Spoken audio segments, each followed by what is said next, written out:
स्वागत है आप सबका अपना चैनल MS गिल इंफोटेनमेंट में। आज हम आपको दशमेश पिता श्री गुरु गोबिंद सिंह जी की रंजीत नागारा साखी सुनाएंगे। गुरु जी ने अत्याचारियों से तलवार से लड़ने का मन बना लिया था, इसलिए वह हर दिन अपनी सेना में नए रंगरूटों को भर्ती कर रहे थे। गुरु जी को एहसास हुआ कि ढोल नगाड़ा के बिना सैन्य उपकरण अधूरा है।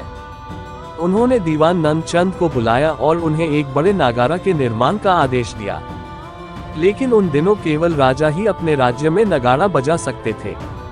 कोई भी राजा किसी अन्य राजा को नगाड़ा की थाप के साथ अपने क्षेत्र में प्रवेश करने की अनुमति नहीं देता था। लेकिन जब मसंदों को पता चला कि दीवान नगाड़ा बनवा रहा है तो वे डर गए। उन्हें यकीन था कि राजा भीमचंद, जिनके राज्य में आनंदपुर स्थित था, गुरु जी को अपने क्षेत्र में ढोल बजाने की अनुमति नहीं देंगे। वे ये भी भली भांति जानते थे कि अधिकांश पहाड़ी सरदार इसके विरुद्ध थे गुरु का मिशन। इसलिए जब ये पहाड़ी सरदार नगाड़ा की थाप सुनते थे तो वे उत्तेजित हो जाते थे और कुछ ही समय में युद्ध छिड़ जाता था। लेकिन उन मसंदों को गुरु जी का सामना करने की हिम्मत नहीं हो सकी। इसलिए वे उसकी माँ के पास गए और उन्हें भयानक परिणामों के बारे में बताया। वह गुरुजी से बात करने के लिए तैयार हो गई। वह गुरुजी से मिली और उन्हें ढोल बजाने के दुखद परिणामों के बारे में बताया। माँ की बात सुनकर गुरुजी ने कहा, मेरी प्रिय माँ, मेरा धर्म और मेरे पूर्वजों का धर्म मुझे हथियार उठाने के लिए प्रेरित करता है। सर्वशक्तिमान ने मुझे अत्याचारियों को उखाड़ फेंकने और वंचितों के उत्थान के लिए इस दुनिया में भेजा था। अब मैं एकांत में नहीं बैठूंगा। अब मुझे गुरु नानक जी का संकल्प पूरा करना होगा।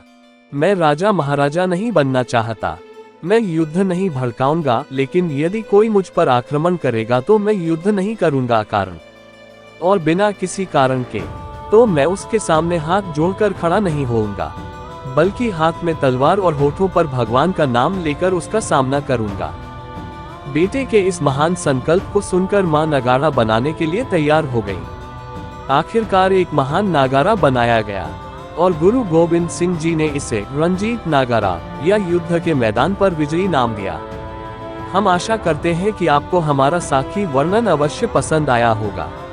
अपना कीमती समय निकालकर साखी सुनने के लिए सभी प्रिय मित्रों को धन्यवाद और अधिक से ऐतिहासिक साखियां सुनने के लिए हमारे साथ बने रहें। वाहेगुरु जी दा खालसा, श्री वाहेगुरु जी दी फतेह।